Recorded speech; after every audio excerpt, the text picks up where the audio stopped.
আপনাদের আমন্ত্রণ জানাই আমার আলোচনা শুনবার জন্য। বাংলাদেশের সাম্প্রতিক সময়ে দুটো সমান্তরাল বাস্তবতা একই সঙ্গে চোখে পড়ছে। একটা হচ্ছে শিক্ষা প্রতিষ্ঠানে জ্ঞান ও যুক্তির বদলে অপপ্রচার ও মব ব্যান্ডেটের রাজত্ব।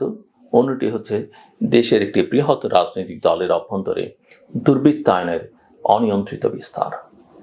চট্টগ্রাম বিশ্ববিদ্যালয়ের সংস্কৃত বিভাগের শিক্ষক কুশল বরণ চক্রবর্তীর পদোন্নতির সাক্ষাৎকারকে ঘিরে যে হেনস্থার ঘটনা ঘটেছে এবং একই সময়ে বিএনপির বিভিন্ন পর্যায়ে নেতাকর্মীদের বিরুদ্ধে যেসব গুরুতর অভিযোগ উঠেছে তা বাংলাদেশের সামাজিক এবং রাজনৈতিক শৃঙ্খলার অবক্ষয়ের একটি নিদর্শন হয়ে উঠছে। চট্টগ্রাম বিশ্ববিদ্যালয়ের ঘটনাটি কেবল একজন শিক্ষকের অপমান বা প্রশাসনিক বিশৃঙ্খলা নয়, এটি একটি রাষ্ট্রীয় প্রতিষ্ঠানের ভেতরে গেঁথে বসা এক গভীর অসুস্থ সংস্কৃতির বহিঃপ্রকাশ। কুশল বরণ চক্রবর্তী নিয়মিত শিক্ষক, যিনি বহু বছর ধরে বিশ্ববিদ্যালয়ে পাঠদান করে আসছেন এবং যার বিরুদ্ধে আদালতে কোনো দণ্ড বা নিষেধাজ্ঞা নেই, অথচ সামাজিক মাধ্যমে পরিকল্পিত প্রচার, ছাত্রদের মব প্রেসার এবং প্রশাসনের দুর্বলতা মিলিয়ে তাকে শুধু অপমান করা হয়নি, তার পদোন্নতির সাক্ষাৎকার পর্যন্ত বাতিল করে দেওয়া হয়েছে।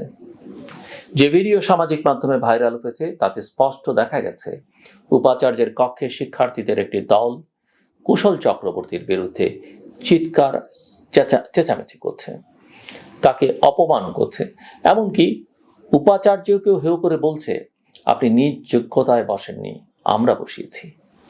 এই ভাষার প্রতিধ্বনি কেবল অহংকারের নয়, বরং বিশ্ববিদ্যালয়ের প্রশাসনকে ছাত্রদের কাছে, ছাত্র রাজনীতির কাছে, কতিপয় ছাত্র শক্তির কাছে আত্মসমর্পণের প্রতিচ্ছবি।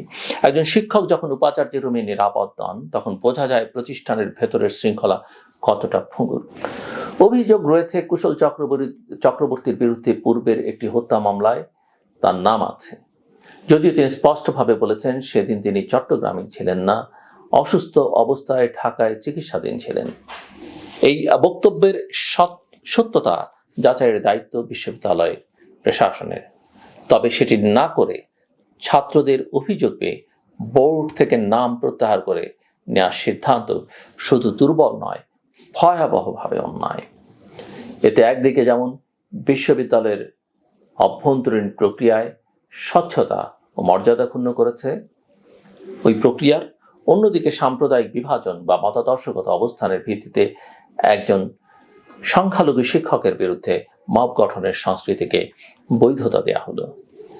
একই সময় অন্য প্রান্তে বিএনপি এবং তাদের অঙ্গ সংগঠনের নেতাকর্মীদের বিরুদ্ধে ক্রমাগত অভিযোগের খাতায় যুক্ত হচ্ছে নতুন নতুন ঘটনা। দলীয় কোন্দল, চাঁদাবাজি, দখল, হোটেল বারে হামলা, ধর্ষণ থেকে শুরু করে থানা দখল, এইসব কর্মকাণ্ড বিএনপিকে বিরোধী দল নয়, বরং একটি অপরাধে লিপ্ত ছায়া সরকার হিসেবে চিত্রিত করছে। এটি গণতান্ত্রিক দলের কাঠামোর ভিতরে এত পরিমাণ বিশৃঙ্খলা, নেতৃত্বহীনতা এবং মব মানসিকতা কিভাবে গড়ে উঠল তা খতিয়ে দেখা অত্যন্ত জরুরি। বাংলাদেশ জাতীয়তাবাদী দল বিএনপি কেন্দ্র থেকে বলছে তারা জিরো টলারেন্স নীতি নিয়েছে। প্রায় 4-5 হাজার নেতাকর্মীর বিরুদ্ধে ব্যবস্থা নেওয়া হয়েছে। দল থেকে বহিষ্কার, শোকজ, এমনকি নিজ দলের বিরুদ্ধেও মামলা করেছে। কিন্তু বাস্তবতা হলো যত দ্রুত অপরাধ সংঘটিত হচ্ছে তত দ্রুত শাস্তি কার্যকর হচ্ছে না। ফলে মাঠ পর্যায়ে এক ধরনের অভ্যুত্থান পরবর্তী দায় মুক্তির সংস্কৃতি গড়ে উঠেছে। অনেকে ভাবছে এখন দল ক্ষমতার পথে, এই সুযোগে যা নেয়ার এখনই নিতে হবে। সাম্প্রতিক সময়ে চিলমারি, পাটগ্রাম, ভোলা, খুলনা, রাজশাহী কিংবা ঢাকা, প্রত্যেকটা জায়গায় বিএনপির নেতাকর্মীদের বিরুদ্ধে চাঁদাবাজি, হামলা, ধর্ষণ, থানা ভাঙচুরের অভিযোগ এসছে। দল থেকে বহিষ্কার করা হলেও প্রশ্ন হলো এই অপরাধগুলো ঘটার আগেই কেন দলীয় নিয়ন্ত্রণ বা নৈতিক নিয়ন্ত্রণ কাজ করেনি? কেন কেন্দ্রের নির্দেশে বহিষ্কারের আগেই স্থানীয় নেতারা এইসব অপরাধ দমন করতে ব্যর্থ হলেন? এটি স্পষ্ট করে দেয় বিএনপির সাংগঠনিক চেইন অফ কমান্ড বর্তমানে প্রায় অকার্যকর। আর এখানেই চট্টগ্রাম বিশ্ববিদ্যালয়ের ঘটনার সঙ্গে বিএনপির ঘটনা একটি বিন্দুতে মিলে যায়। দুক্ষেত্রেই মব চিন্তা, আইনহীনতা এবং নেতৃত্বের ব্যর্থতা। ছাত্ররা যেভাবে বিশ্ববিদ্যালয়ে শিক্ষককে হেনস্থা করে দাবি আদায় করছে, একইভাবে বিএনপির কিছু নেতাকর্মী জনগণের উপর, প্রশাসনের উপর, এমনকি নিজেদের দলের নেতাদের উপর চাঁদাবাজির অভিযোগে জড়িয়ে পড়ছেন। রাজনীতির মধ্য থেকে নীতি ও আদর্শ নির্বাসিত হলে এবং সংগঠনগুলো কেবল সংখ্যাগরিষ্ঠতা বা স্লোগানের ভিত্তিতে চললে তখন এইসব ঘটনা অনিবার্য হয়ে ওঠে। এদেশের রাজনীতিতে বারবার দেখা গেছে দল ক্ষমতা হারানোর পর শুদ্ধি অভিযান শুরু করে, কিন্তু সেই অভিযানের মধ্যেই দুর্বৃত্তরা আবার নতুন রূপে ফিরে আসে। বিএনপির মধ্যেও এখন সেই দুর্বৃত্তরা হাইব্রিড বা নব্য বিএনপি নামে চিহ্নিত হচ্ছে, যারা অতীতে আওয়ামী লীগের সঙ্গে থাকলেও এখন সংগ্রামের আমেজ পেয়ে বিএনপির ছায়াতলে আশ্রয় নিয়েছে। এদের দমন করতে হলে শুধু বহিষ্কার নয়, দলের আদর্শিক কাঠামো এবং রাজনৈতিক সংস্কৃতিরই পুনর্গঠন জরুরি। অপরাধের দায় যেন শুধু অপরাধের উপর না পড়ে সেটা নিশ্চিত করাও জরুরি।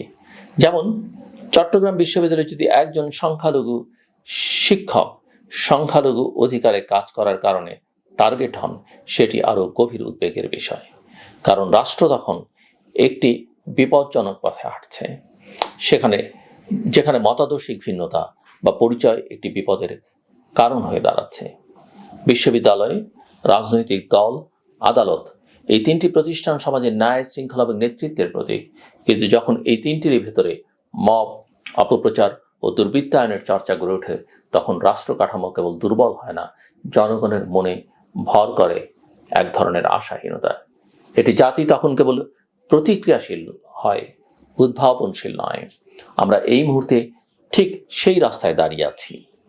কোথাও শিক্ষককে হেনস্থা করা হচ্ছে, কোথাও ছাত্র রাজনীতির নামে শিক্ষককে অবরুদ্ধ করা হচ্ছে, আবার কোথাও রাজনৈতিক দলের ছত্রছায়ায় অপরাধীদের দাপট বাড়ছে। সব ক্ষেত্রেই একই প্রবণতা, ক্ষমতা পেলে আইনের তোয়াক্কা নেই, সম্মান নেই, ন্যায়বোধ নেই। এই বাস্তবতা বদলাতে হলে দলীয়ভাবে শুদ্ধি অভিযান নয়, নৈতিকতার ভিত্তিতে নেতৃত্ব পুনর্গঠন করতে হবে। বিশ্ববিদ্যালয় প্রশাসনকে নিরপেক্ষতা ও সাহসিকতার সঙ্গে কাজ করতে হবে।